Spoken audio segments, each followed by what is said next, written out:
अस्सलामुअलैकुम नाजरीन, इमरान याकूब खान साहब के साथ व्यू पॉइंट से मैं हूं ज़ैनब जतोई। नाजरीन, प्रोग्राम के आगाज़ में बात करेंगे आबनाए हुर्मुज़ की बहाली के बाद सदर ट्रंप ने जिस तरह से ईरान का शुक्रिया अदा किया, उन्होंने पाकिस्तान के वज़ीर आज़म शहबाज शरीफ, फील्ड मार्शल आसिम मुनीर का भी शुक्रिया अदा किया है। इसके बाद पाकिस्तान को पूरी दुनिया इस वक्त इज़्ज़त की निगाह से देख रही है। वज़ीर आज़म शहबाज शरीफ और फील्ड मार्शल आसिम मुनीर इस तमाम तर मामले पर मशरक़ वस्ता के दौरे पर भी थे और पाकिस्तान की सालिसी कामयाब होती दिखाई दे रही है और ऐसा लग रहा है कि ईरान अमेरिका डील बिल्कुल करीब है। सदर ट्रंप की जानिब से ये कहा गया था कि अगर ये डील कामयाब हो जाती है, मुज़ाकरात कामयाब हो जाते हैं, तो वो पाकिस्तान का दौरा भी कर सकते हैं। सदर ट्रंप पाकिस्तान कब आ रहे हैं, इस सारे मामले पर प्रोग्राम में बात करेंगे। प्रोग्राम के आखिरी हिस्से में बात करेंगे आबनाए हुर्मुज़ के ओपन होने के बाद खाम तेल की कीमतों में वाज़े कमी आई है और इसके बाद पेट्रोल और गैस की कीमतों में कितनी कमी मुतवक्के है, इस सारे मामले पर प्रोग्राम में बात करेंगे। नाज़रीन, प्रोग्राम में सबसे पहले बात करेंगे पाकिस्तान की सिफारती कोशिशें जो हैं वो रंग ले आई हैं। वज़ीर आज़म शहबाज शरीफ, फील्ड मार्शल आसिम मुनीर मशरक़ वस्ता के दौरे पर थे और कोशिश की जा रही थी कि ईरान में मुस्तकिल जंग बंदी करवाई जाए, लेकिन एक अहम और बड़ी पेशरफ्त हुई है। आबनाए हुर्मुज़ को खोलने का ऐलान ईरानी वज़ीर ख़ारिजा अब्बास अराग़ची की जानिब से कर दिया गया है। अब इसके बाद क्या माहौल बनेगा, इस सारे मामले पर बात करते हैं। अब्दुल्ला हमीद गुल, चेयरमैन तहरीक जवानान पाकिस्तान, दिफाई तज्ज़ियाकार हमारे साथ मौजूद हैं। अब्दुल्ला हमीद गुल साहब, बहुत शुक्रिया आपके वक्त का। पाकिस्तान के लिए एक बहुत बड़ी अचीवमेंट है क्योंकि पाकिस्तान ने जिस तरह से एक सालिस के तौर पर अपना किरदार अदा किया और ईरान को मनाना भी एक बहुत बड़ी अचीवमेंट है। Field marshal Asim Munir Tehran के दौरे पर भी थे और अब ये जो बड़ा अहम ऐलान किया गया ईरान की जानिब से, इसको किस तरह से देख रहे हैं? बिस्मिल्लाहिर्रहमानिर्रहीम, अल्हम्दुलिल्लाह, बहुत बहुत मुबारक हो सबको। और मैं तो इस बात को 2 दिन कबल ही बता चुका था कि ये मुआहदा हो चुका हुआ है। सिर्फ अब इसकी जो एक सरकारी ज़बान थी उसका तहरीर होना ज़रूरी था। फिर फील्ड मार्शल साहब का वहाँ जाना इसलिए ज़रूरी था कि वो ईरान के हवाले से उनकी लीडरशिप से मिलें, उनकी बातें सुनें, उनके जो गम के ऊपर, उनके दुख के ऊपर कोई मरहम रखें, कोई पुरसा दें और उनके जो चीज़ों को आमने सामने बैठ के ये सिफारतकारी जो होती है ना, इसके मुख्तलिफ पहलू होते हैं।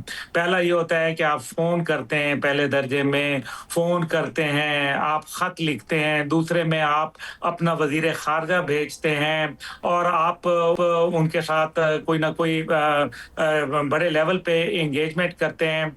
तीसरा लेवल ये होता है कि आप खुद जाते हैं और चौथा इससे बड़ा होता है कि दौरान जंग में आप खुद जाते हैं। दौरान जंग में जाने का मतलब यह है कि आपको बहुत सारे खतरात का सामना भी करना पड़ता है, आप निशाना भी बन सकते हैं और आपके हवाले से ये भी होता है कि दूसरा फरीक जो दुश्मन का होता है वो ये सोचता है कि शायद ये तो अब एक साइड ले गए हैं। तो ये भी एक मुश्किलात थे। मेरे ख्याल में ये तमाम खतरात हमारे फील्ड मार्शल साहब ने लिए और वो तेहरान का दौरा करके आए और फिर आपने देखा कि आबनाए हुर्मुज़ खुली और आबनाए हुर्मुज़ जो आज और मैं जिसको आबनाए हुर्मुज़ जानते हैं, वो अब डोनाल्ड ट्रंप ने लिखा है कि स्ट्रेट ऑफ ईरान, ईरान ने स्ट्रेट ऑफ ईरान खोलने का ऐलान कर दिया। यानी कि अब डोनाल्ड ट्रंप ने मान लिया कि ये आबनाए हुर्मुज़ नहीं बल्कि आबनाए ईरान हो चुकी है। ये उनके ट्वीट में लिखा है, उन्होंने थैंक यू किया है और साथ ही साथ जो फ्रोजन एसेट्स हैं उनको खोलने का भी उन्होंने बतदरीज ऐलान किया है और मैं ये समझता हूँ कि ये एक बहुत बड़ी कामयाबी है। अब्दुल्ला भाई, अब इस सारी कामयाबियों पे तो हम आगे प्रोग्राम में बात करेंगे, लेकिन इस वक्त जो मामला है, सबसे अहम सवाल ये है कि अब जबकि तकरीबन ये मुआहदा, अमन मुआहदा तकरीबन तय पा चुका है और ये भी अब तकरीबन कन्फर्म है कि इस मुआहदे पर साइन करने के लिए अमरीकी सदर ट्रंप और ईरानी सदर खुद यहाँ पे पाकिस्तान में तशरीफ़ लाएंगे। तो आप बीइंग अ दिफाई तज्ज़ियाकार क्या समझते हैं कि इस दौरे की अहमियत जो है वो कितनी है, क्या है, इससे पूरी दुनिया का जो एक नया चैप्टर खुलने जा रहा है दुनिया में, उस पर ज़रा थोड़ी सी रोशनी डालें।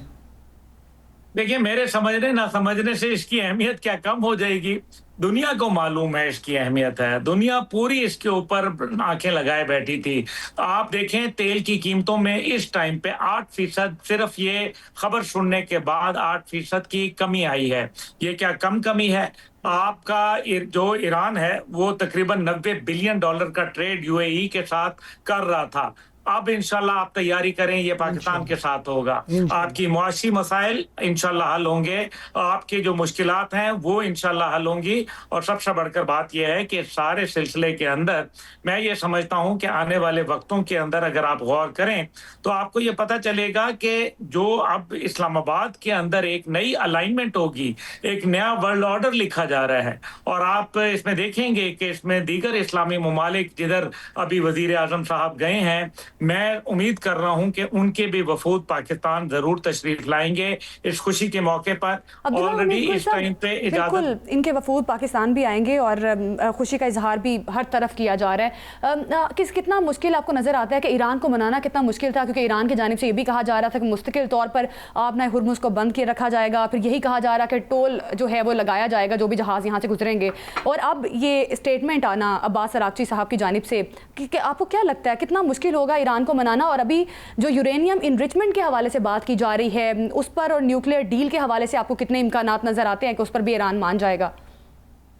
देखिए, वो तो जो इस्माइल बकाई साहब हैं उन्होंने बड़ा वादे कर दिया है कि वो यूरेनियम की एनरिचमेंट नहीं करना चाहते, पहले भी नहीं करना चाहते थे, जंग से पहले भी उन्होंने कहा था, लेकिन उस टाइम पे जबरदस्ती इन पर जुल्म किया गया और इनको जानबूझ के जंग का शिकार किया गया और इसराइल को खुश करने के लिए।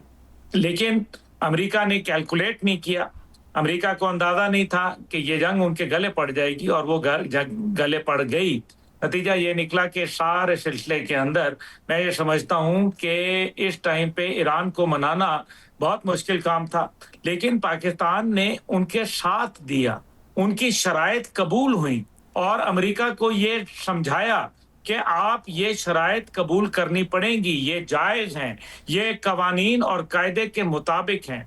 ईरान के पास न्यूक्लियर नहीं था, आपने उनके ऊपर हमला किया, जिस बुनियाद के ऊपर हमला किया उससे तबाही आई और वो बुनियाद वहां मौजूद ही नहीं थी, तो आपने फिर हमला क्यों किया? इसलिए जब आप गलती करते हैं तो आप उसकी सजा भी भुगतते हैं। अब्दुल्ला भाई ये फरमाइएगा कि field marshal general Asim Munir साहब ने पहले ईरानी वफद का पाकिस्तान में इस्तकबाल बावर्दी किया, उसके बाद वो ईरान में भी बावर्दी तशरीफ़ लेके गए, वहाँ पे मुलाकात भी वर्दी में की। इसका क्या मकसद था? कोई ख़ास पैगाम था इसके पीछे पिन्हा के वर्दी में उन्होंने ये सारा किया? और दूसरा ये कि फिर उनको ख़ास तौर पे ईरानी फ़ौज का जो हेड क्वार्टर है, खातुल अंबिया हेड क्वार्टर, वहाँ ले जाया गया। तो क्या ये भी पाकिस्तान पे ईरान के गहरे इत्मीनान का मज़हर था? देखें, बात यह है कि कॉम्बैट ड्रेस में वर्दी नहीं, खाली सेरेमोनियल ड्रेस नहीं पहना हुआ था, ये पहनी हुई थी बाकायदा वर्दी जो कि कॉम्बैट ड्रेस है, जंगी वर्दी पहनी हुई थी। और ऐसी सूरत के अंदर ईरान के वफ्द को वहां मिलना, सलूट करना, वहां पहुंचना, साया सालार ऑपरेशन रखना नाम, और वहां जिस अंदाज में पाकिस्तानी तैयारे वहां गए, उन्होंने बाकायदा पूरा एक एरियल ब्लैंकेट किया, उन्होंने बाकायदा पाकिस्तान के JF-17 थंडर और J-10C वो वहां गए, एवैक्स हमारे फजा में मौजूद थे, 500 किलोमीटर की जो हदूद थी उसके अंदर सबको जो है वो चीजों को मॉनिटर कर रहे थे। इसराइल जो कि वहां दंदनाता फिर रहा था, उसकी हिम्मत नहीं हुई कि अपने एयरपोर्ट से जहाज उठा ले। क्यों? इसलिए क्योंकि पाकिस्तान का पैगाम बड़ा वाज़ेह था, यही वो वर्दी का पैगाम था, यही उन्होंने वर्दी पहन के वो बाकायदा जो IRGC के खातमुल अंबिया हेडक्वार्टर के अंदर गए। उसका मकसद ये था कि वो बता सकें कि पाकिस्तान मजबूत अंदाज से अस्करी सतह के ऊपर जो है हम उनको बाकायदा एक तकवीत देते हैं, हम उनको सपोर्ट करते हैं इन द सेंस कि तुम जो है वो तन्हा नहीं हो। और हमने अमेरिका को भी बावर कराया कि इसराइल के तसल्लुत से बाहर आ जाएं, कोई फायदा नहीं होगा। अमेरिका एक बड़ा मुल्क है, खुशहाल मुल्क है, अपने लिए इसराइल की वजह से मुश्किलात पैदा न करे।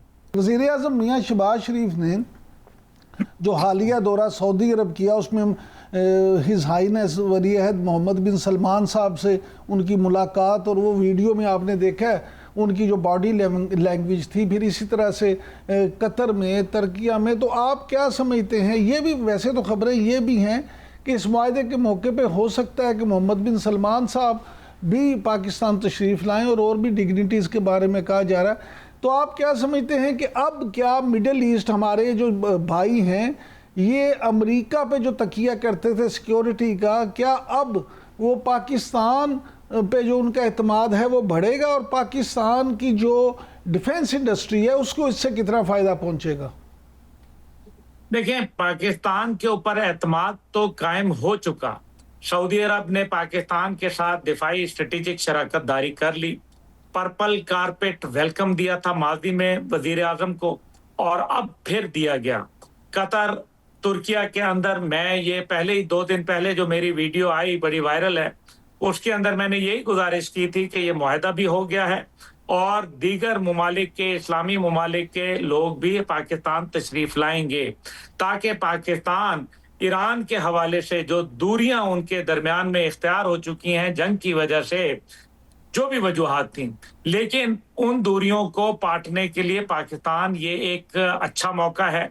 इस मौके को वो इस्तेमाल करना चाहता है और मैं समझता हूँ कि सदर ट्रंप खुद तशरीफ लाएंगे, उनके साथ सदर मसूद पज़ेश्कियान साहब तशरीफ लाएंगे, उनके साथ दीगर इस्लामी ममालिक की क़यादत इंशाल्लाह पाकिस्तान में होगी और दोबारा से इस्लाम आबाद होगा इंशाल्लाह। अच्छा सर, मैं थोड़ा सा कमेंट आपसे अगेन, आपने हुर्मुज़ की बंदिश से पहले जो हालात बने 28 फरवरी को गालिबन ईरान की जानिब से इसको बंद किया गया था, अब जो मईशतों को नुकसान पहुंचा और जिस किस्म के नुकसान का सामना मुख्तलिफ मईशतों को रहा, पूरी दुनिया इस वजह से बहुत परेशान थी, अब आपको क्या लगता है कितना वक्त दरकार होगा कि अपने लॉस को रिकवर किया जा सके, जिन जिन ममालिक को इससे नुकसान पहुँचा, उस बारे में बताइएगा, आपका क्या एनालिसिस है?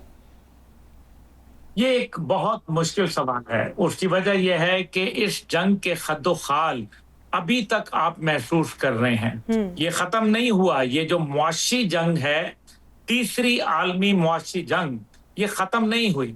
आप नाए हुर्मुज़ के खुलने से हरगिज ये मतलब नहीं निकलता कि मईशत के अंदर बेहतरी आ जाएगी। हाँ, कुछ फर्क जरूर पड़ेगा, लेकिन जो प्रोटेक्शन एंड लाइबिलिटी क्लब है, P&L क्लब जिसको कहते हैं, जो थर्ड पार्टी इंश्योरेंस प्रोवाइड करता है शिपिंग लाइनर्स को, वो ये कहते हैं कि 12 से 24 माह लगेंगे दोबारा रीशेड्यूल करने में तमाम शिपिंग लाइनर्स की इंश्योरेंस और सिक्योरिटी को। ये एक मुश्किल अमल है। दूसरी जानिब जिन ममालिक ने अपने ज़खायर इस्तेमाल कर लिए हैं, अलाइनमेंट्स चेंज हो गई हैं, दुनिया के कानून तब्दील हो गए हैं, चाइना का असर बढ़ गया है, पाकिस्तान का असर बढ़ गया है, मशरिक का असर ज्यादा बढ़ता जा रहा है, मगरिब का घटता जा रहा है। मगरिब तफरीक का शिकार है और जो आलम इस्लाम है वो इत्तेहाद की तरफ बढ़ता दिखाई दे रहा है। एक नया ब्लॉक, इस्लामिक ब्लॉक बनने वाला है बहुत बड़ा, जिसकी क़यादत कोई और नहीं बल्कि पाकिस्तान इंशाल्लाह करेगा। ईरान के साथ हमारी कुर्बतें बढ़ेंगी, हमारे मुआशी मसाइल के अंदर बहुत बेहतरी आएगी। तेल, गैस और ऑयल की के जो बिजली है उसके अंदर हम बहुत खातिर खा एक कमी देखेंगे इंशाल्लाह ताला, और ये बार्टर ट्रेड के जरिए होगा। इसलिए ये जो दुनिया की मईशत का, अब्दुल्ला भाई, ये जो अमन का परचम था, में हमारे वज़ीर आज़म मियाँ शहबाज शरीफ बरादर इस्लामी मुल्कों में गए हैं, तो अभी आपने जिस तरह से अपनी गुफ्तगू में कहा, तो क्या आप समझते हैं कि पाकिस्तान उसी परचम तले जब लीड करेगा तो इस्लामी ब्लॉक जो है वाकई ही अपनी हकीकी रूह में मजबूत होगा? ये बिल्कुल कोई शक व शुबा नहीं है। आप देखें कि एक पैराडाइम शिफ्ट है ना, दुनिया एक शिफ्ट की तरफ चली गई है। पुराना वर्ल्ड ऑर्डर खत्म हो गया, अब नया वर्ल्ड ऑर्डर शुरू होगा। जिस दिन ये मुआहदा होगा उस दिन दुनिया एक नया वर्ल्ड ऑर्डर लिखेगी और उसकी जड़ें पाकिस्तान में होंगी। सर, अच्छा सर, ये फरमाइएगा सर कि पाकिस्तान ने, खासतौर पर पाकिस्तान बहरिया ने मुकामी तौर पर तैयार करदा जो एंटी शिप बैलिस्टिक मिसाइल की लाइव फायरिंग का तजर्बा किया है, तो इस मिसाइल की खसूसियात क्या हैं? क्या आप समझते हैं कि पाकिस्तान का समुंदर जो है उस पर दिफा भी अब नाकाबिले तस्खीर होगा इससे? देखें, दिफा तो पहले भी पाकिस्तान का बहुत मजबूत था, वरना इंडियन नेवी कब का हमला कर चुकी होती। लेकिन इंडियन नेवी ने ऐसा कुछ किरदार अदा नहीं किया, क्योंकि उनको पता था कि पाकिस्तान के पास एक्सोसिट मिसाइल भी मौजूद हैं, जो फॉकलैंड वॉर के अंदर इस्तेमाल किया गया था, जिससे HMS शेफील्ड 2 टुकड़े हो गया था। और उसके बाद पाकिस्तान के पास बाबर जैसा मिसाइल भी मौजूद है, जो नैप ऑफ द अर्थ के ऊपर चलता है और समुद्र से 3 मीटर की बुलंदी के ऊपर ये प्रवास करता है। साथ ही साथ उनको पता है कि पाकिस्तान के पास मिराज 5 जैसे तैयारे भी मौजूद हैं, और उनको ये भी इल्म है कि पाकिस्तान के पास जो इस टाइम पे नेवल ड्रोन सिस्टम मौजूद हैं और जो ज़ेरे आब ड्रोन का सिस्टम पाकिस्तान के पास मौजूद है, वो इंडियन नेवी को तो उधेड़ने के लिए काफ़ी है। यही वजह है कि इंडियन नेवल शिप विक्रांत ने पाकिस्तान का रुख नहीं किया था।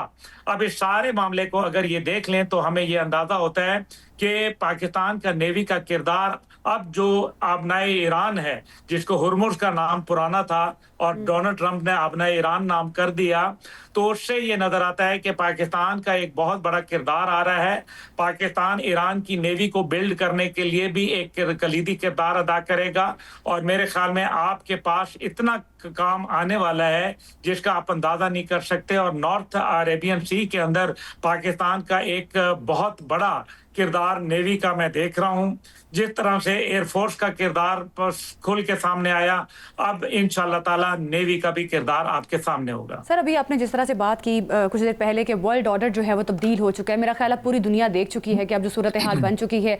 लेबनान और इसराइल का जो मामला था वो भी 40 साल पुराना था, इनमें भी सीज फायर हुआ, इनको भी अब एक टेबल पर बिठाया गया है। फिर ईरान अमेरिका का मामला भी बहुत देरीना मामला था, उसमें भी एक बड़ी पेशरफ्त हुई है। इनफैक्ट ईरान ने तो कहा है कि लेबनान सीज फायर की वजह से उन्होंने स्ट्रेट ऑफ हुर्मुज खोलने का ऐलान किया है। तो सर, क्या लगता है आपको कि ये जो लेबनान और इसराइल सीज फायर जंगबंदी जो है, उसमें आपको क्या लगता है ये मुकम्मल तौर पर जंगबंदी हो सकेगी? मुज़ाकरात इसराइल और लेबनान के दरमियान भी कामयाब हो सकेंगे? देखें, लेबनान का और जो इसराइल का मामला है, वो आपको मालूम है कि ये बुनियादी सीज फायर जो वहां हुआ है, इसकी जड़ें पाकिस्तान में ही मिलती हैं। ये इसी मुआहदे का सिलसिला है, और अब उनको ये समझ आई है कि जनाब ये मामला तो सीरियस हो जाएगा। अब ठीक है, छोटे मोटे वो शरारतें करेंगे, लेकिन मेरा ख्याल है कि अमेरिका अब उनको कंट्रोल करेगा, क्योंकि अब इस सारे के बाद अगर लेबनान के अंदर कुछ होता है तो ईरान इसके ऊपर खामोश नहीं बैठेगा, और ईरान के साथ शायद अब दूसरे मुल्क भी खामोश नहीं बैठेंगे। इसराइल को तनहा करना मकसद था, इसराइल तनहा होगा, आइसोलेट होगा, उसके बाद सूरत हाल जो है वो एक यकीनन तब्दील हो जाएगी। और आप देखें, असल में फतह मक्का के अंदर क्या हुआ था, आपको याद होगा कि जब मुआहदा हुआ था मदीना मुनव्वरा का मक्का के साथ, तो उस टाइम पे कुछ सहाबा कराम नाराज भी हुए थे, और उन्होंने कहा था कि जनाब ये तो हम तो पोजीशन ऑफ स्ट्रेंथ में है, लेकिन असल में मकसद खैबर की रियासत को आइसोलेट करना था। और आज आप देखें कि पाकिस्तान की काविशों से ईरान और अमेरिका के दरमियान एक मुआहदा तय पाने जा रहा है, और उस मुआहदे के बाद आप इसराइल को आइसोलेट कर देंगे तो इसराइल अपनी मौत खुद मर जाएगा। अच्छा सर, ये फरमाइएगा कि अक़वाम मुत्तहिदा ने जो अपने रुकन ममालिक से ये कहा है कि इसराइल को असला की फराहमी बंद कर दी जाए, तो यूनाइटेड नेशन की तो करारदादों पे कोई अमल नहीं करता, तो क्या ये मुतालबा उसका माना जाएगा? देखिए, करारदादों पे अमल नहीं करता, लेकिन जाहिर है उनका एक मामला तो है ना, और ये बात आज नहीं तो कल किसी जगह इस्तेमाल भी होती है। ऐसे ही जैसे डेवोस कॉन्फ्रेंस के अंदर स्विट्जरलैंड नेतन्याहू नहीं जा सका था, इसलिए क्योंकि उसको पता था कि वो गिरफ्तार हो जाएगा, शक तो था ना, इसलिए ये मेरा ख्याल है कि अमेरिका नहीं करेगा, लेकिन बाकी ममालिक जो उसको असला फराहम कर रहे हैं, जिनमें जर्मनी है, जिसमें दीगर ममालिक हैं, वो भी फिर आहिस्ता आहिस्ता आइसोलेट हो जाएंगे। तो फर्क जरूर पड़ेगा, ऐसा नहीं होता कि फर्क नहीं पड़ता। सर, आपको क्या लग रहा है कि जो आपको लगता है कि आने वाले टाइम में कोई रीजनल अलायंस भी बन सकता है? जिस तरह वज़ीर आज़म शहबाज शरीफ कतर भी गए, सऊदी अरब, तुर्किया, और हमारे फील्ड मार्शल आसिम मुनीर साहब भी इस वक्त मशरिक़ वस्ता के दौरे पर हैं। तो ऑफ कोर्स इस सारे मामले पर इन तमाम तर ममालिक का भी किरदार है कि सीज़ फायर में ये भी कहीं ना कहीं रोल प्ले कर रहे हैं। तो क्या लगता है आने वाले टाइम में कोई बड़ा रीजनल अलायंस बनता हुआ दिखाई दे रहा है आपको? जी, रीजनल अलायंस बन चुका है। आप जरा गौर कीजिएगा तो आपको पता चलेगा कि रीजनल अलायंस बन चुका है। उसके अंदर already Qatar, Pakistan, Türkiye, Iran और इंशाअल्लाह ताला आप देखेंगे कुछ और ममालिक इसके अंदर शरीक होंगे। सऊदी अरब ऑलरेडी इसके अंदर शरीक है। ये regional alliance already I think it is written on the wall. बिल्कुल बिल्कुल तुर्किया भी ठीक है। इसमें शामिल है। बिल्कुल सर, ज़बरदस्त। बहुत अब्दुल्ला हमीद गुल साहब हमारे साथ मौजूद थे, सारे मामले पर हमें बता रहे थे कि आने वाले टाइम में पूरे खत्ते में पाकिस्तान को जो इज्जत मिली है उससे पाकिस्तान को क्या फ़ायदा होगा। बहुत शुक्रिया सर आपका। नाजरीन, अभी वक्त हुआ है एक शॉर्ट ब्रेक का। ब्रेक के बाद बात करेंगे सदर ट्रंप ने पाकिस्तान आने के लिए नई शर्त क्या रखी है, ये पूरी हो सकेगी, इस पर बात करेंगे। Stay with us.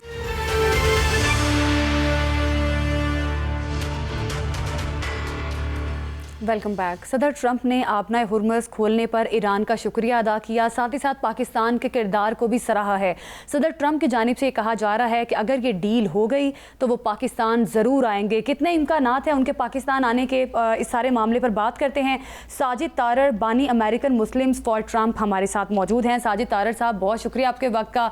आज का दिन वैसे तो मेरा ख्याल है कि एक बहुत बड़ी अचीवमेंट है पाकिस्तान के लिए कि ईरान को आमादा किया गया, फिर आबनाए हुर्मुज़ जो ईरान ने खोली है, इस सारे मामले पर भी कमेंट कीजिएगा। लेकिन अब पूरी दुनिया की नजरें सदर ट्रंप पर भी हैं कि वो पाकिस्तान कब आ रहे हैं, इस पर भी हमारी रहनुमाई कीजिएगा।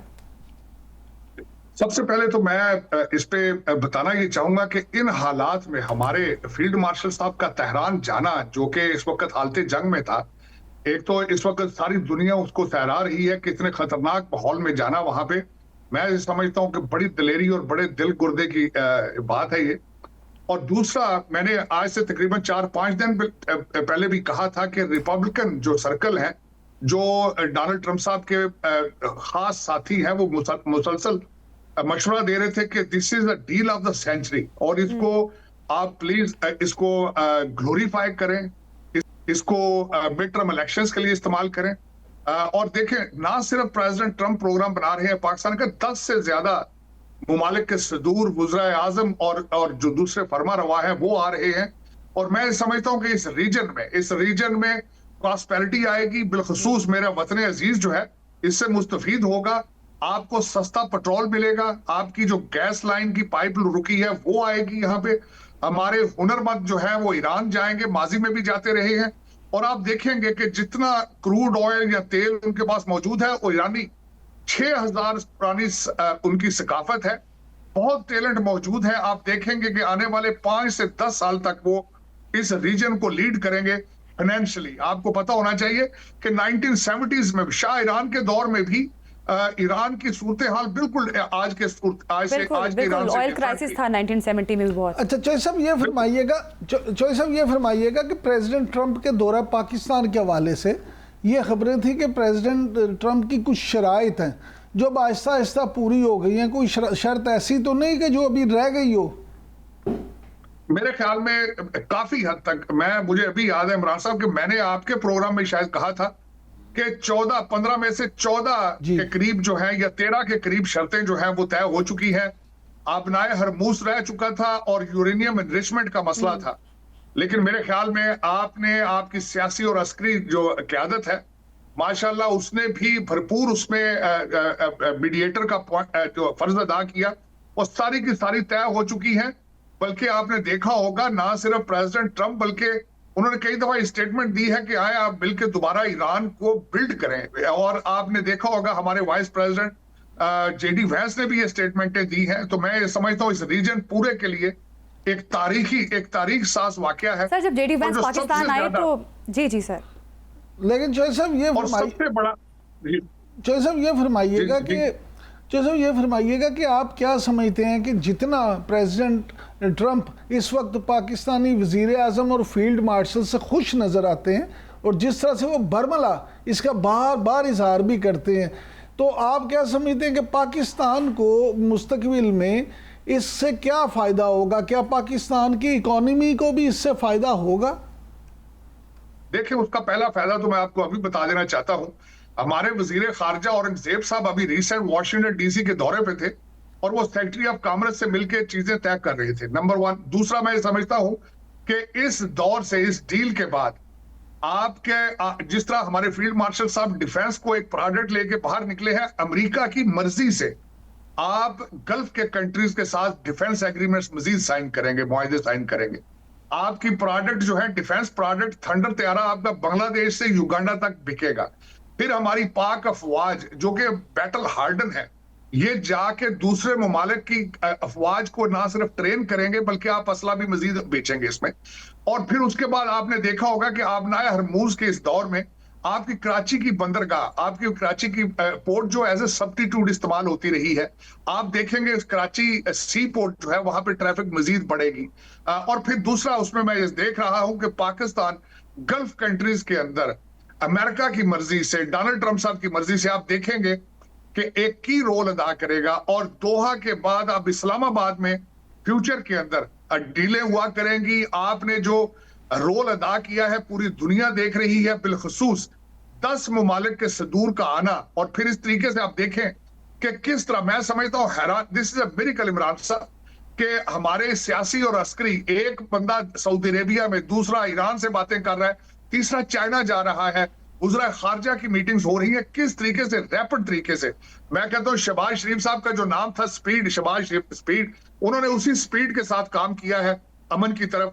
इसमें स्पॉयलर्स जरूर होंगे, आपका पड़ोसी इस वक्त बहुत बुरे हालात हैं और कुछ बच्चे आपके जो एक्स पाकिस्तानी हैं इस वक्त इंडिया की जबान बोल रहे हैं, बाहर से बैठ के उनको बहुत तकलीफ है। स्पॉयलर वो खड़े करने की कोशिश करेंगे, लेकिन मेरे ख्याल में पाकिस्तान की ताबनाक तरक्की को अब रोका नहीं जा सकता। पाकिस्तान के किरदार को ना सिर्फ अमरीकी इत्तेहादी बल्कि बड़ी कुव्वतें इस वक्त पाकिस्तान के किरदार को सराह रही हैं और पाकिस्तान की तारीफ कर रही हैं। सर ये बताइएगा, जिस तरह से जेडी वैंस जब पाकिस्तान आए, इस्लामाबाद में एक बड़ा सेशन हुआ, 21 से 24 घंटे का एक तवील सेशन था जो ईरान अमेरिका के दरमियान हुआ, तो सर तब भी खबरें आ रही थी कि बहुत सारी चीज़ें तब सेटल हो चुकी थी। इवन ईरानी सियासी क़यादत की जानिब से भी कहा गया कि हम लोग बिल्कुल डील के करीब थे, लेकिन उस वक्त अनाउंसमेंट नहीं उस तरह से की गई। लेकिन अब जिस तरह से मामलात नजर आ रहे हैं, तो क्या लगता है ये भी एक नोशन, एक ख्याल पाया जा रहा है कि सदर ट्रंप चाहते हैं कि ये जंगबंदी वो खुद करें, वो क्रेडिट लेना चाहते हैं, इस वजह से जेडी वैंस के जरिए उन्होंने इस तमाम तर मामले को हल नहीं उस तरह से होने दिया या उस तरह से कोई बड़ी अनाउंसमेंट नहीं की। तो क्या लगता है, आप भी यही समझते हैं कि सदर ट्रंप चाहते हैं कि वो उनके बकौल के वो 9 जंगें खत्म करवा चुके हैं, ये 10वीं जंग होगी जो वो खत्म कराएंगे? मैं आपकी बात से काफी हद तक एग्री करता हूं, लेकिन उसमें एक चीज मजीद भी ये थी कि जब जेडी वैंस साहब नेगोशिएट कर रहे थे तो उन्होंने 1 दर्जन से ज्यादा दफा प्रेसिडेंट ट्रंप से एंगेज किया टेलीफोन पर, लेकिन इस ईरानी जो क़यादत थी उनके पास ये सहूलत मौजूद नहीं थी। वो अपने सिक्योरिटी खदशात की वजह से तेहरान से मशवरा नहीं कर पा रहे थे, तो उनका एक दफा वापस जाके पूरी क़यादत को, सियासी और पासदाराने इनकलाब को एतमाद में लेना जरूरी था। दूसरा, ये बात आपकी बिल्कुल ठीक है, हमारी जो रिपब्लिकन क़यादत है, रिपब्लिकन पुराने सेनेटर, कांग्रेसमैन मेरे जो काफी दोस्त हैं, मैंने उन सबको सुना था, वो कहते थे कि इस चीज को ग्लोरीफाई होना चाहिए। This is a deal of the century. Iran के साथ डील करना एक बहुत बड़ी बात है, इस रीजन के अंदर अमन आएगा, सारे ऑन बोर्ड होंगे, इसको ग्लोरीफाई करना चाहिए मिड टर्म इलेक्शंस के लिए। और वो मेरे ख्याल में वो इस मौके को जाया नहीं करना चाहते थे, उन्होंने वही सोच रहे हैं कि इसको जबरदस्त तरीके से मार्केट किया जाए अमेरिका के अंदर। और बिल्कुल आपने दुरुस्त फरमाया है, डोनाल्ड ट्रंप साहब ये कहेंगे कि मैंने 10वीं न्यूक्लियर वॉर को रोका है, आगे प्रोलिफरेशन को रोका है, मैंने एक तहजीब को खत्म होने से रोका है, तो अल्टीमेटली वो अपने स्टैंड पे वापस जाएंगे कि मैं पुरअमन, मैं I am a peace loving सदर, और यही वो अपनी लेगेसी छोड़ना चाहते हैं। आपने बिल्कुल दुरुस्त फरमाया है, लेकिन देखना चाहिए कि अब एंड क्या है। एंड एक बहुत अच्छा एंड है अमेरिका के लिए, इस रीजन के लिए, और बिलखसूस मेरे वतन अजीज के लिए, मेरी मादरे मिल्लत के लिए। हम लोग तरस चुके थे अच्छी खबरों के लिए, और मैं समझता हूं कि अब तारिक साहब देखें, प्रेसिडेंट ट्रंप तो कह रहे हैं thank you to Pakistan and it's great prime minister and field marshal, 2 fantastic people, president Donald Trump. अब ये बताएं कि जब आपका प्रेसिडेंट आपके मुल्क के बारे में, मुल्क के वज़ीर आज़म और फील्ड मार्शल के बारे में ये गुफ्तगू करता है, तो पाकिस्तानियों का सर तो आपका वहाँ फ़ख्र से बुलंद होगा।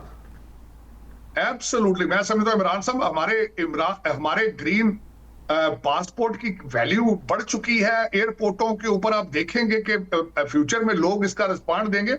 मैं इमरान साहब एक और चीज भी ऐड करना चाहता हूं। आज न्यूयॉर्क पोस्ट ने एक मीम को बना के अपने फ्रंट पेज पे लगाया है, जहां पे हमारे शहबाज शरीफ साहब, हमारे प्राइम मिनिस्टर साहब जेडी वैंस और बाकर कालीबाग उनकी एक मीम को तस्वीर के तौर पे लगाया। पाकिस्तान आज दुनिया के हर कैपिटल में पाकिस्तान का जिक्र हो रहा है, दुनिया के हर जरीदे पे आज हर न्यूज़पेपर के ऊपर पाकिस्तान पाकिस्तान है। मैं समझता हूँ वो मोमेंट आ चुका है कि हर पाकिस्तानी को फख्र होना चाहिए अपनी नेशनैलिटी पर, और मैं बिल्कुल the time has come up Imran साहब। बल्कि मैं ये रिक्वेस्ट करना चाहूंगा कि हर पाकिस्तानी को अपने सियासी जो इख्तलाफात हैं उसको साइड पे रख के आज पाकिस्तान के मोमेंट को एंजॉय करना चाहिए, पाकिस्तान से मोहब्बत का आगाज करना चाहिए। अगर कोई गुंजाइश मौजूद है, पाकिस्तान नहीं तो हम कुछ भी नहीं है रिगार्डलेस। और दूसरा, अगर इसकी कदर किसी से पूछनी है तो इस वक्त जो 30 करोड़ मुसलमान इस वक्त भारत में बैठे हैं उनकी हालत देखें आप कि उनके हालात क्या हैं। शुक्र अल्हम्दुलिल्लाह हमारे पास पाकिस्तान है और आज हमारा सर फख्र से बुलंद है। मैं बिल्कुल इमरान भाई एग्री करूंगा 100%। बिल्कुल, पाकिस्तान ने वर्ल्ड वॉर 3 से पूरे दुनिया को बचा लिया। बहुत शुक्रिया आपको साजिद तारड़ साहब, आप हमारे साथ मौजूद थे और हमें बता रहे थे कि पाकिस्तान को आलमी तौर पर इज्जत की निगाह से देखा जा रहा है। नाज़रीन, अभी वक्त हुआ एक शॉर्ट ब्रेक का। ब्रेक के बाद बात करेंगे 4000 मेगावाट शॉर्टफॉल, रोज़ाना घंटों लोड शेडिंग, हर शोबा ज़िंदगी मुतासिर। इस पर बात होगी, हमारे साथ ही रहिएगा।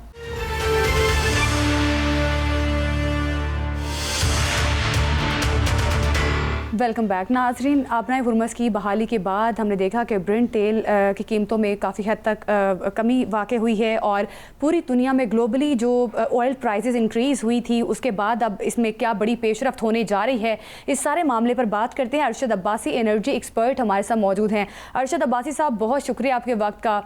किस तरह से देख रहे हैं आबनाए हुर्मस की बहाली को, किस तरह से देख रहे हैं, और जो ऑयल प्राइसेस ग्लोबली इंक्रीज़ हुई थी कितने इम्कानात हैं कि वो नीचे आ जाएंगे, क्योंकि ब्रेंट ऑयल की कीमत में तो कमी वाक़ हुई है। हाँ, बहुत शुक्रिया आपका। देखिए, इसका एक इम्पैक्ट तो ये है कि पाकिस्तान में पेट्रोल की और डीजल की प्राइस कम होगी, ये तो हकीकत है। लेकिन दूसरी तरफ मेरा बड़ा फिक्र है कि जो बिजली का भी जो क्राइसिस चल रहा है इसके ऊपर कोई इम्पैक्ट नहीं आएगा। उसकी वजह ये है कि स्ट्रेट ऑफ हार्मूज तो खुल गई है, लेकिन क्या कतर जो है अपनी शिपमेंट कर पाएगा, क्योंकि साउथ बार में उनके प्लांट के ऊपर काफ़ी डैमेज हुआ है। वो रिपेयर हो गया है, अभी तक इसकी इंफॉर्मेशन नहीं। कितने महीने और लगेंगे वो कोई उसका नहीं पता। जहाँ तक हमारे जो ग्रेट होस्ट हैं इमरान, इनका हमेशा ही तलक रहा है, कोशिश है इनकी कि बताएं कि पावर सेक्टर में क्या ये लोड शेडिंग खत्म होगी या नहीं होगी। थैंक यू सच्ची बात ये है कि अगर ये एलएनजी पाकिस्तान में ना आने पाए और ये एग्रीमेंट अगर टर्मिनेट हो जाए तो पाकिस्तान की इसके लिए बड़ी बेहतरी है, क्योंकि इस एलएनजी के एग्रीमेंट ने पाकिस्तान को तकरीबन 52 बिलियन डॉलर, देखिए 52 बिलियन डॉलर का नुकसान बचाया। ये कोई एक एग्रीमेंट पाकिस्तान की माशियत को खा गया है। अब बात आती है कि क्या इस एग्रीमेंट के तहत, इस एलएनजी के तहत जो कतर से आ रही थी, हमारा पावर सेक्टर चल पाएगा। मुझे कल बड़ा अफसोस हुआ है मिनिस्टर की एक जो प्रेस कॉन्फ्रेंस में, जिसमें उन्होंने काफ़ी बात को जवाब नहीं दिया। पहली बात तो ये है कि तकरीबन 9000 मेगावाट है हमारा कोयले से बिजली जो पैदा हो सकती है, उसमें तकरीबन 5000 तो थर्कोल से। बताइए, जो थर्कोल से जो बिजली पैदा होती है होनी चाहिए, उसमें स्टेट ऑफ हार्मूज कहाँ से आ गई, उसमें क्राइसिस कहाँ से आ गया। दूसरी बात है, जो 4 बड़े पावर प्लांट हैं ये इम्पोर्टेड कोल पे लगाए थे जनाब हजरत एहसन इकबाल ने, साहिवाल पे, बिन कासम, पोर्ट कासम में और हक्को और लकी। देखिए, ये चल रहे हैं नहीं चल रहे, इसके मतलब किसी को नहीं पता। एक बात। दूसरा, जो मिनिस्टर साहब ने बात करने की कोशिश की कि हमारे यहाँ से एक्चुअली बात यह है कि बड़ी फ्लक्चुएशन होती है 8000 मेगावाट से लेके 18000 मेगावाट। अब से कौन पहुंचे कि बताइए, हमारे पास कल आपने एक्सप्लेन किया है कि तरबेला और मंगला नहीं चल सकते, वो पानी की वजह से चलते, जब पानी रिलीज होगा तब चलेंगे। हुजूर, टोटल तो पाकिस्तान में 33 हाइड्रो पावर है, उनमें बड़े रन ऑफ रिवर हैं, उनमें स्टोरेज नहीं है। गाजी बरोथा हो गया, आप देखिए खान ख्वार, अलाई ख्वार, सुखी किलारी, करोड़, ये इसका स्टेटस का हमें नहीं बताया कि ये चल रहे हैं नहीं चल रहे, क्या अच्छा, मसला हो गया। और एक बात, अब्बासी साहब ये फरमाइएगा कि मिनिस्टर साहब की प्रेस कॉन्फ्रेंस का आपने जिक्र किया, तो अवैस लगारी साहब ने तो माफ़ी मांग ली। उन्होंने कहा कि माफ़ी चाहता हूँ लेकिन ये आर्जी है। क्या आप समझते हैं कि जैसे आपने कहा कि अल्लाह करे LNG ना ही आए, तो फिर आप ये बताएं ज़रा कि उसका मुतबादिल क्या है? क्या आप समझते हैं कि ये आर्जी ही साबित होगा या पूरी गर्मियों में, अभी तो गर्मियां शुरू भी नहीं हुई, सानू फैंटी लगे दी? इमरान, आपका क्या पता, आपको क्या पता? आपको पता है कि पाकिस्तान में इतने तकरीबन 46,000 मेगावाट लगने के बावजूद भी, इतनी कैपेसिटी देने के बावजूद भी, आपको पता है कि साल 2 साल के अंदर कितने लोगों ने बिलों की वजह से खुदकुशी की है। और अवैस लगारी साहब की ये खुदकुशी उनको दूसरी दुनिया से यहाँ पे ले आएगी। देखिए, हमें पता है कि पाकिस्तान में जो गरीब लोग हैं मेरे जैसे, उन्होंने बच्चे उठा दिए स्कूल से कि वो नहीं पढ़ा सकते, बिजली का बिल देना है। फिर पाकिस्तान के लोगों ने कितना बड़ा अच्छा रिस्पांस दिया सोलर के ऊपर। इन लोगों ने सोलर के ऊपर पे कदगन लगाने की कितनी कोशिश कर रहे हैं कि ये ना लग पाए, ताकि हम वहीं के वहीं मजबूर रहे। अवैस लगारी साहब की जो प्रेस कॉन्फ्रेंस है, जाहिर है कि उन्होंने आके कुछ बोलना था, लेकिन उस पे बड़े फलाद है, इन बातों का जवाब नहीं है जो मैं उनसे कर रहा हूँ। फिर तीसरी बात है, हमारे पास नीलम झेलम जो कि प्रोजेक्ट कंप्लीट हुआ था बड़ी देर के बाद, 15-20 साल के बाद, वो 3 साल से बंद पड़ा हुआ है। तकरीबन 1,000 मेगावाट। कोई बंदा ऐसे पास जो हर 10 मिनट के बाद आते हैं कि आज ये हो किया, आज ये किया। देखें, मैं उनसे अक्सर कहता भी रहता हूँ कि हुजूर धमकियाँ ना दिया करें, ये टिकर ना चलाया करें। अगर आपने यही बातें करनी है विजन 2010, उड़ान पाकिस्तान, ये तो फिर आप ऐसे किए किसी साइंस फिक्शन लिखा करें। आप हमें कहा करते थे कि पाकिस्तान में ये गैप चेंज हो गया, ये कोल पावर प्लांट, ये नीलम जलम रिपेयर करना आपका काम है, ये रिपेयर क्यों नहीं हुआ? तो अच्छा असल सर, में आपने इतना बात ये है अब्बासी साहब आपने अब्बासी साहब आपने ये जो सोलर का जिक्र किया, तो चीनी कंपनी ने पंजाब में लिथियम बैटरियों का एक बड़ा प्लांट लगाने का फैसला किया है। आप क्या समझते हैं कि हुकूमत लिथियम बैटरियों की मैन्युफैक्चरिंग बढ़ाने के लिए वाकई ही कुछ सही इकदाम कर रही है? पहली बात यह है कि इनके हाथ जोड़ के कहना चाहिए कि खुदा के वास्ते आपको इकदाम न करें। जब LNG थी तो आपको पता है ये टेलीविजन के ऊपर कितनी दफ़ा शायद साहब कह रहे थे ये पता ये होगा वो होगा। ये ऐसे इकबाल देखें, गेम चेंजर होगी, आपने 10,000 मेगावाट लगा दिया। आपको पाकिस्तान के लोगों को एक दरख्वास्त करनी चाहिए कि खुदा के लिए आप कोई काम ना करें। जब ये कोई काम करते हैं तो देखें, उसमें बात है सच कि उसमें जब तक आप हिस्सा नहीं रखेंगे वो बात कैसी चलेगी। इन्होंने कायदा सोलर पार लगाया था, बताइए किस रेट पे लगाया? तो ये अल्लाह से पनाह मांगनी चाहिए। सर लेकिन ये कहा जा रहा है कि लिथियम बैटरीज का जो एक हब लगने जा रहा है, जो प्लांट चाइना लगाने जा रहा है, वो तकरीबन 2 से 3 माह में इसकी प्रोडक्शन भी शुरू हो जाएगी। तो आपको नहीं लगता कि बहुत ज़्यादा फ़ायदा होगा? पहले हम बाहर से बैटरीज मंगवा रहे थे, अब अगर यहीं पर प्लांट लग जाएगा तो EV कंपनी भी ग्रो करेगी, रोज़गार भी पैदा होगा, फिर सोलर पैनल, बैटरी सस्ती होगी। अभी तो सर ये पोजीशन है कि तकरीबन 20,000 रुपया बैटरी महंगी हो गई है लोड शेडिंग की वजह से। बिल्कुल। देखिए, मेरा बात ये है कि बैटरी तो यूनिवर्सली उनकी कीमत कम होगी, कहाँ 22 लाख की और कहाँ 1.5-2 लाख की। तो बात ये कि अगर घर में हमें पाकिस्तान में ये 1.5 लाख की 2 लाख की मिल रही है, अब पता ये करना कि इनकी क्वालिटी और कास्ट क्या है।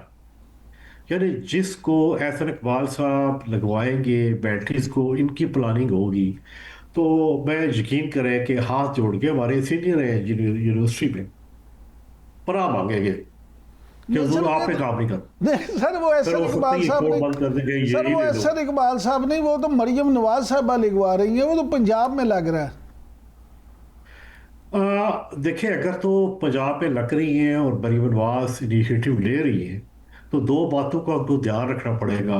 पहली बात यह है कि उनकी कीमत, उनकी क्वालिटी, उनकी लाइफ, क्या वो इंटरनेशनल स्टैंडर्ड है या नहीं है। आज एक आम सारिफ वो ये सवाल करेगा कि अगर हमें चाइनीज़ बैटरी मिल रही है क्वालिटी की 1.5 लाख की, तो क्या गवर्नमेंट पाकिस्तान पंजाब की मिलेगी 1,40,000 में? अच्छा कोई सर, रिलीफ सिर्फ नहीं। आखिर में जल्दी से बता दें, आपका एक दरीना मुतालबा पूरा हो गया, मुबारक हो आपको। जो मुफ्त बिजली मिलती थी वो अब नहीं मिला करेगी, अदालत ने भी फैसला दे दिया, और आज अवैस लगारी साहब ने ट्वीट भी कर दी है।